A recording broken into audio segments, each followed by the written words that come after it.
For our last speaker tonight, we have somebody who can, it's funny. All of y'all make me laugh, but this one just really touches that soft spot to really make you laugh with that ugly laugh.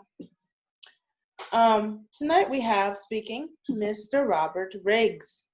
He is speaking from his Pathways Effective Coaching Level 3 elective. Prepare for an interview. And his title tonight is The Next Step in a Long Journey. So our final speaker is practicing his interview skills by prepping for his next role. At least he hopes.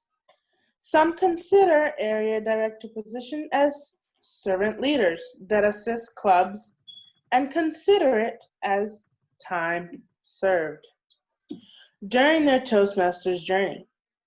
Maybe the next 5 to 7 minutes with his interviewer, special guest star Mr. Michael Doyle, will provide a little more clarity to what you believe the role entails.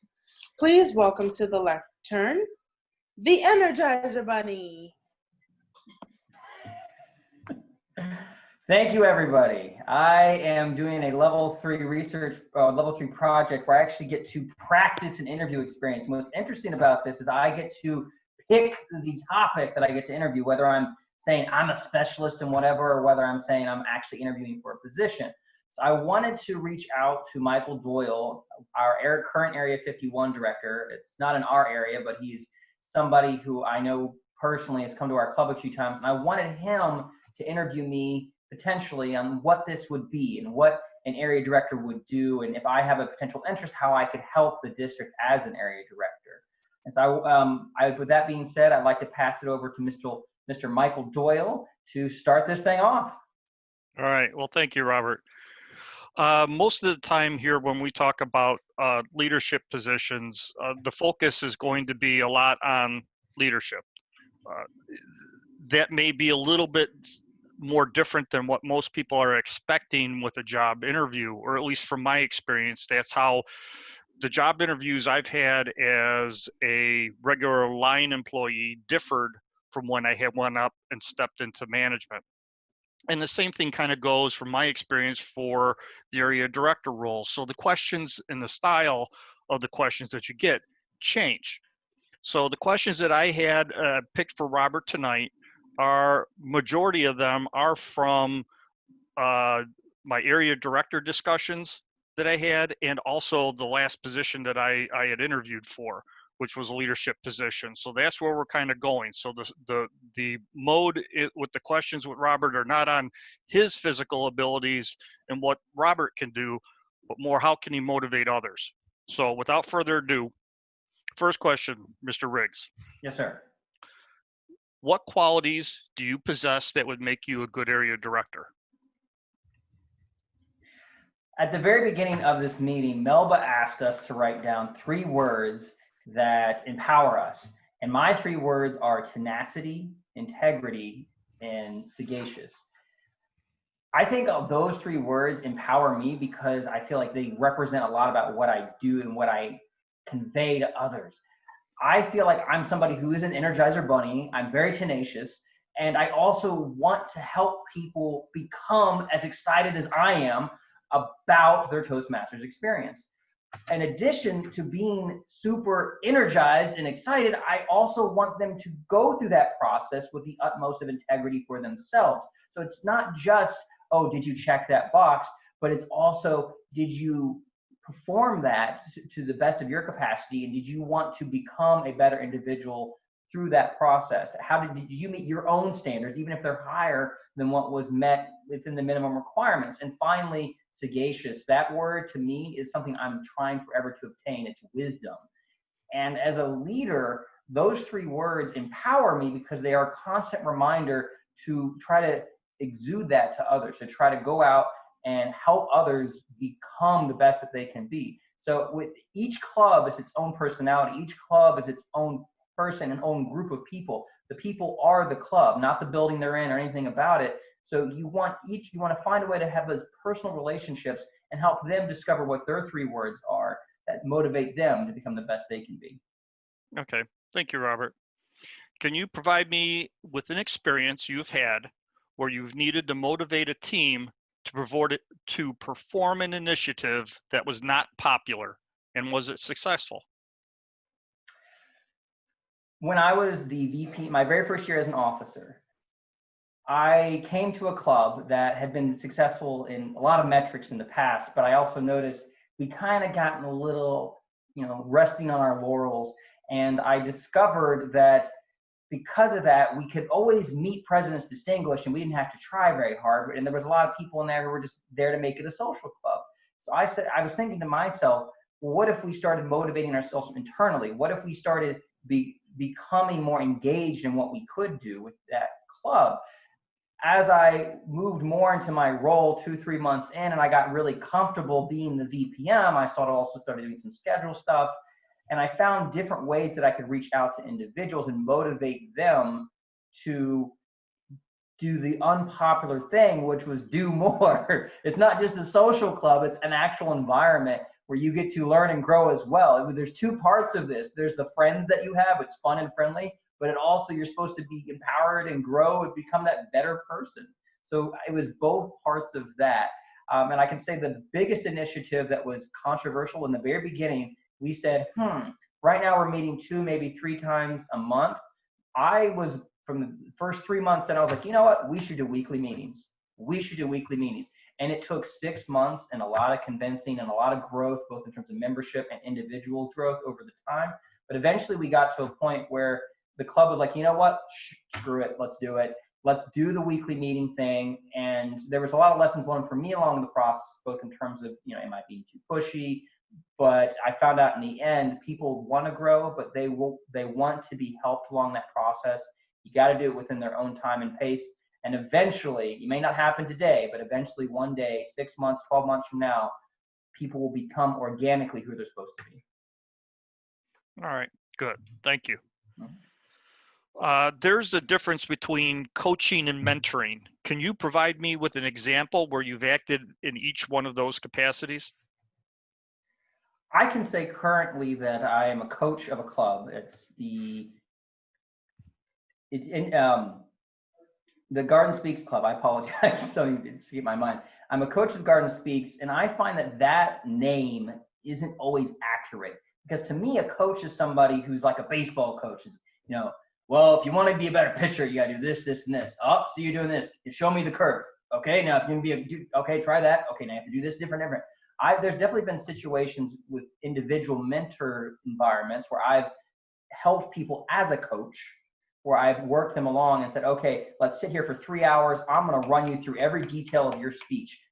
You're a target speaker. Let's spend 3 hours, and I would run them through that speech over and over again. And every single time I heard it, I would pick apart, and I would do that with every little thing. That to me is more of a coaching environment. And with the Garden Speaks, I found that I had a lot of times I was working with individuals and I didn't want to coach them. Instead, I wanted to mentor them. I wanted to encourage them to become who they wanted to be at their pace. I wanted to help them along with their process. I wanted to be their friend, and I wanted to see where they wanted to grow, and I wanted to facilitate that the best I could. And I've tried to take that approach as much as I can with the Garden Speaks. So for me, club coach doesn't actually accurately define what I'm doing there. For me, it's more of a club consultant. Some people would say that's more of a mentoring process. I think for each individual, it's different. Some people need a coach, some people need a mentor, but having the wisdom to find that difference is ultimately what will give you the most results. Okay. All right, cool. All right. Can you explain to me a time where you led a team to resolve a technical issue? And technical doesn't have to mean you welded parts on a board. I'm looking for something where you had to resolve a complex issue. The best example I can give within Toastmasters is when I was the educational chair for the WLI in the winter of 2018. What was complex about that is we were going to a new facility, and that new facility had all these gadgets and doodads, and you can even go into a room and be like, oh, at this time you have this trainer, and there was their name. And it was awesome. And then the next hour, you were going to have this trainer, and that was their name. And so we had all these fun, crazy technological things. And we had this massive area with this professional suite where it was almost like being on the Google campus, where you'd have this keynote speaker and we could record their lectures and do all sorts of crazy stuff that we never had available before. So I had to match that environment, that set of logistics that was new and fun and a lot of playthings with how do we create the best educational experience and how do we get the best speakers for this and do this. So there was a lot of scheduling and coordination. And once you even got that under wraps, there was a lot of facilitation. I would say that I probably talked to somewhere between 60 to 80 people between trainers, facilitators, people who were helping with logistics, just random helpers, picking up packets, doing this, that, and the other. There was so much coordination. There was 2 or 3 months of development that went into this whole process. And I realized I was putting a lot of my time and effort in, but it was also working with others that helped reduce that and brought us all together and said, we want to put the best product out there. I can be the most energetic. I can help everybody as much as I can, but putting it together as a team, help coordinate everything and resolve the issue was putting on the best show and the best educational experience we could. All those moving parts coming together.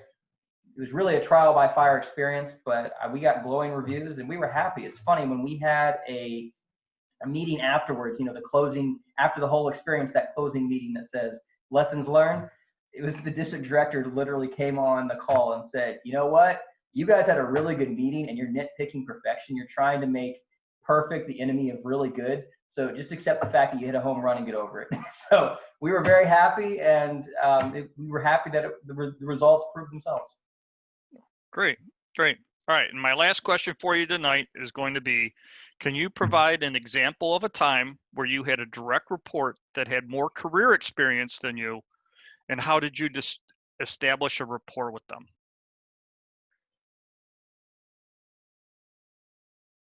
The best example I can give to that is working with contractors at my current job.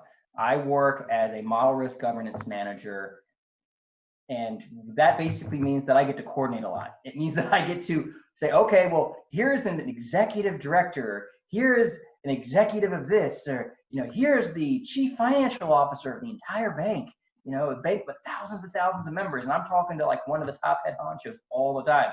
So I have these people that I work with or work with our department, and I have to constantly coordinate with them. Well, I have people who come in and help us. You call them contractors. And a lot of times I'm facilitating their experience. I'm bringing them in, and technically I'm kind of like their direct report. We've hired them to come in, and I'm the governance manager. So they're immediately, if there's any issues with their ability to get to places or do things, I'm the one who's supposed to help that experience. If there's any issues that we're experiencing with them, I'm supposed to be like, okay, you're not supposed to do that. You're supposed to do this. All of these people are infinitely, that I've worked with, almost all of them are infinitely more skilled and more experienced in validation, infinitely more experienced in things that I'm doing currently, but they've worked at a bank or worked somewhere and done a lot of these things. And then they've gone out and realized, okay, my skill set's high enough. I can price myself out to all these different environments. And I found that working with those kinds of people, number one, you can't BS them. You have to be able to just lay it out up front and say, okay, what can I do to help you? It's like you're the second lieutenant who's coming in to lead a platoon, and you've got a sergeant or a staff sergeant here.